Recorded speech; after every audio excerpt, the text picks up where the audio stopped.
کیا کہ چادر پہ کارٹون بنا ہوا، کارٹون کی اگر بالکل آنکھ ناک واضح ہے تو نماز نہیں ہوگی، نماز مکروہ ہے، پھر جائز نہیں ہے۔ قرآن حدیث کا پیج کیا لکھا بھائی؟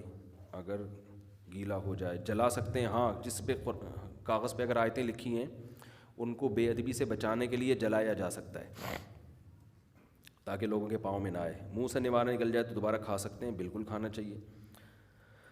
ہائے ہائے ہائے ہائے، ملاقات کے لیے کچھ لوگ آئے ہوئے ہیں، میں بہت تھک گیا ہوں بھائی۔ ملاقات کا ایک طریقہ رکھا ہوا ہے، نمبر اناؤنس کیا ہوا ہے، ان سے رابطہ کر کے آئیں۔ آپ کے بیان کے بعد دعا کیوں نہیں ہوتی؟ خاص طور پر لوگ دعا کے لیے بھی آتے ہیں، حالانکہ آپ کی مسجد میں بیان کے بعد، جمعے کے بیان کے بعد بھی دعا نہیں ہوتی۔ نہ جمعے کے بعد اجتماعی دعا ثابت ہے، نہ فرض نماز کے بعد ثابت ہے، تو اس لیے ہم نہیں کرتے۔ کوئی کر رہا ہے تو میں اس کو برا بھی نہیں کہتا، اخپل طریقے سے کر لیں دعا۔ مفتی صاحب مہند علی المفند کا مطلب بتا دیں تاکہ پتہ چلے کہ اس کی کتاب کا اصل کیا ہے۔ مفند کا مطلب ہوتا ہے فند یفند تفنیدن، بڑھاپے کی وجہ سے کسی کا دماغ خراب ہو جانا۔ بعض لوگوں نے علماء دیوبند کے خلاف عرب علماء کو بہت سخت، ان کے یہ غلط سلط جو ہے نا، ان کی عبارتوں کی تشریح کر کے عرب علماء کو بھیجی، جس پر عرب علماء نے علماء دیوبند کے خلاف فتویٰ دیا۔ پھر علماء دیوبند نے المہند علی المفند، ہندی تلوار مفند پہ، اس شخص پہ جس کا بڑھاپے سے دماغ خراب ہو گیا، جس نے علماء دیوبند کے خلاف پروپیگنڈا کیا، تو علماء نے اپنے عقائد حرمین کے علماء کو لکھ کے بھیجے، ان علماء کا پھر حمایت میں بیان آیا۔ یہ ایک پرانا قصہ تھا جو کہ ختم ہو گیا، سمجھتے ہو؟ اب بعض لوگ اس کو اچھالتے ہیں کہ یہ دونوں آپس میں لڑ رہے ہیں، تو آپ بھی تو لڑ ہی رہے ہو نا، آپ دونوں کو ہدف بنا کے لڑ رہے ہو۔ یعنی دونوں نے، دیکھو اس نے اس کو بڈھا کہہ دیا، اس نے اس کو بڈھا کہہ دیا، اور دونوں نے لڑے، کتنے گندے گندے لوگ ہیں دونوں۔ تو اگر دونوں کی وجہ لڑائی تھی، غلط ہونے کی وجہ، تو آپ بھی کیا کر رہے ہو؟ دونوں کو غلط کہہ کے دونوں سے لڑ رہے ہو نا آپ۔ نہیں آئی بات سمجھ؟ اور اگر آپ کہتے ہو کہ نہیں، کہ دونوں کی وجہ بیس لڑائی نہیں تھی بلکہ غلط لڑائی تھی، غلط بات پہ لڑ رہے تھے، اس کو غلط ثابت کرو کہ جو ہم پہ الزام لگے تھے وہ صحیح الزام تھے، اور علماء دیوبند نے جو الزامات کے جواب دیے وہ جواب کیا تھے؟ غلط۔ پھر آپ یہ دیکھو امپائر بن کے ان میں صحیح کون تھا، یہ آپ نہیں دیکھتے، آپ یہ دیکھتے ہو کہ لڑ رہے ہیں۔ دیکھو یہ بالکل ایسا ہی ہے جیسے لوگ کہتے ہیں نا مولوی لوگ آپس میں لڑ رہے ہیں، وہ دیوبندی، وہ بریلوی، وہ فلانا، وہ ڈمکانا، کیسے گندے تو او بھائی، اس میں آپ کو یہ ایسے ہی گلی محلے میں 3 آدمی لڑ رہے ہوں آپس میں، تو تینوں کو تھوڑی غلط کہا جائے گا۔ یہ کہا جائے گا کہ ہو سکتا ہے ایک دفاع میں مکہ چلا رہا ہو، دوسرا جب مارے گا تو یہ تو مارے گا نا اس کو آگے۔ تو ایک اگر کسی شخص نے علماء دیوبند کے غلط سلط تعویلات کر کے، اس کی غلط عبارتیں پیش کر کے حرمین کے علماء سے علماء دیوبند کے خلاف فتویٰ لیا، تو علماء دیوبند کا حق بنتا ہے نا کہ اس کے خلاف سخت الفاظ استعمال کریں۔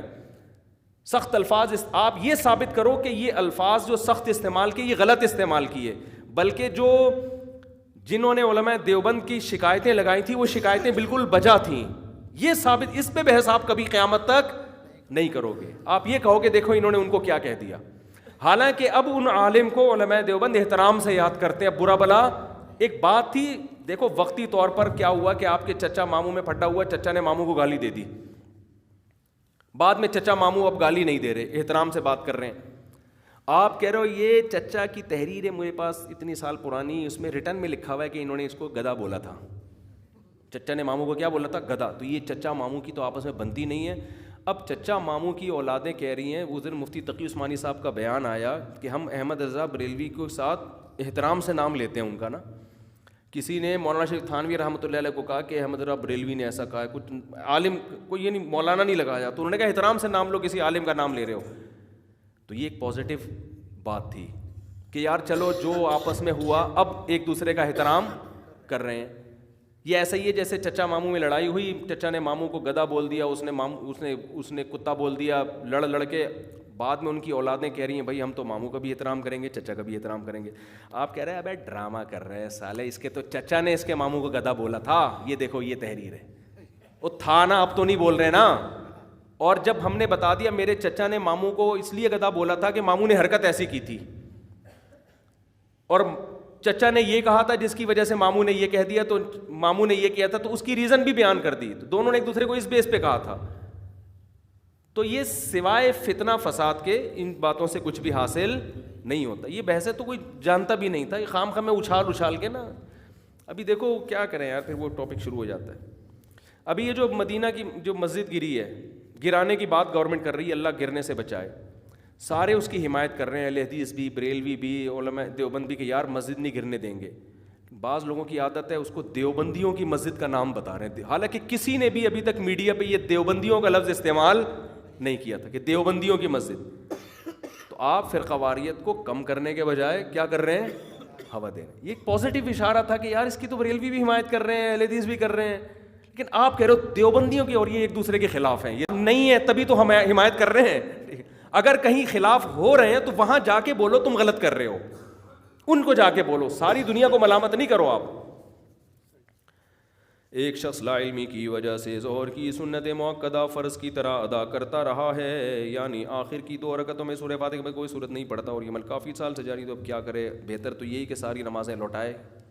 لیکن اگر کسی فقیہ کا قول ملتا ہے کہ ہاں، بعض میرا خیال ہے مجتہدین کا قول ہے کہ تلاوت اس میں لازم نہیں ہے، اگر کوئی ایسا قول ملتا ہے تو جب اتنی زیادہ نمازیں جمع ہو گئیں تو اس قول کا بھی سہارا لیا جائے. بہتر یہ کہ یہ صاحب جو ہے نا باقاعدہ مجھے یہ سوال فتوے کی صورت میں ریٹن میں لکھ کے دے دیں، سمجھتے ہو؟ تو میں اس کی تحقیق کر کے ریٹن میں جواب دوں گا. ایسے زبانی جواب اس وقت دلائل میرے ذہن میں نہیں ہے کہ کیا فتویٰ دینا چاہیے ان کو. تو ریٹن میں یہاں جمع کرا دیں، عثمان کو دے دیں، تو ہم جامعۃ الرشید سے فتویٰ لے کے انشاءاللہ جواب میں ہی لکھوں گا، لیکن جامعۃ الرشید کی اسٹیمپ ہوگی، وہاں کا فتویٰ ہوگا، وہاں کے مفتیان کرام کی تصدیق ہوگی. تو نماز کا سنت طریقہ بتا دیں. رکوع کے بعد اللہم ربنا ولک الحمد پڑھنا ہے. 2 سجدے کے درمیان کون سی دعا؟ 2 سجدے کے درمیان اللہم اغفر لی ورحمنی وعافنی وہدنی وارزقنی واجبرنی وارفعنی، یہ دعا پڑھنی چاہیے. پڑھ لو، پتہ چلے گا. تو یہ ظاہر ہے ایسے تھوڑی بتانا کیا ہے. مفتی صاحب میں آپ کا بیان لازمی سنوں گی، برائے مہربانی آپ اس کی ریکارڈنگ لازمی نہ کریں. کیا بھائی؟ اچھا، یہ اس نے کہا میرا نام لازمی لیں. اچھا، میرا نام طوبہ فاطمہ ہے، میرے سسرال والے میرے میکے والوں کو. بھائی یہ آپ کے اگرچہ نام لیا ہے سسرال کو تپانے کے لیے، تاکہ آپ کا سسرال سمجھ جائے کہ مجھے تپایا جا رہا ہے باقاعدہ، اس لیے نام میں سوال ابھی یہ اس طرح کے سوال جو ہے نا یہ آپ یہ ایسے نہیں پوچھا کریں کھلے عام. سسرال بدنام ہو جائے گا. ہو سکتا ہے آپ غلط کہہ رہی ہو، ہمیں کیا پتہ آپ صحیح کہہ رہی ہیں غلط کہہ رہی ہیں. تو خام ہمیں سسرال بعض لوگ تپانے کے لیے کہتے ہیں میرا نام لے کے بتاؤ کہ ان کے سسر رہے ایسے یہ کیا سو بتا دیں. رکوع کے بعد اللہم ربنا ولک الحمد پڑھنا ہے. 2 سجدے کے درمیان کون سی دعا؟ 2 سجدے کے درمیان اللہم اغفر لی ورحمنی وعافنی وہدنی وارزقنی واجبرنی وارفعنی، یہ دعا پڑھنی چاہیے. پڑھ لو، پتہ چلے گا. تو یہ ظاہر ہے ایسے تھوڑی بتانا کیا ہے. مفتی صاحب میں آپ کا بیان لازمی سنوں گی، برائے مہربانی آپ اس کی ریکارڈنگ لازمی نہ کریں. کیا بھائی؟ اچھا، یہ اس نے کہا میرا نام لازمی لیں. اچھا، میرا نام طوبہ فاطمہ ہے، میرے سسرال والے میرے میکے والوں کو. بھائی یہ آپ کے اگرچہ نام لیا ہے سسرال کو تپانے کے لیے، تاکہ آپ کا سسرال سمجھ جائے کہ مجھے تپایا جا رہا ہے باقاعدہ، اس لیے نام میں سوال ابھی یہ اس طرح کے سوال جو ہے نا یہ آپ یہ ایسے نہیں پوچھا کریں کھلے عام. سسرال بدنام ہو جائے گا. ہو سکتا ہے آپ غلط کہہ رہی ہو، ہمیں کیا پتہ آپ صحیح کہہ رہی ہیں غلط کہہ رہی ہیں. تو خام ہمیں سسرال بعض لوگ تپانے کے لیے کہتے ہیں میرا نام لے کے بتاؤ کہ ان کے سسر رہے ایسے یہ کیا ہے.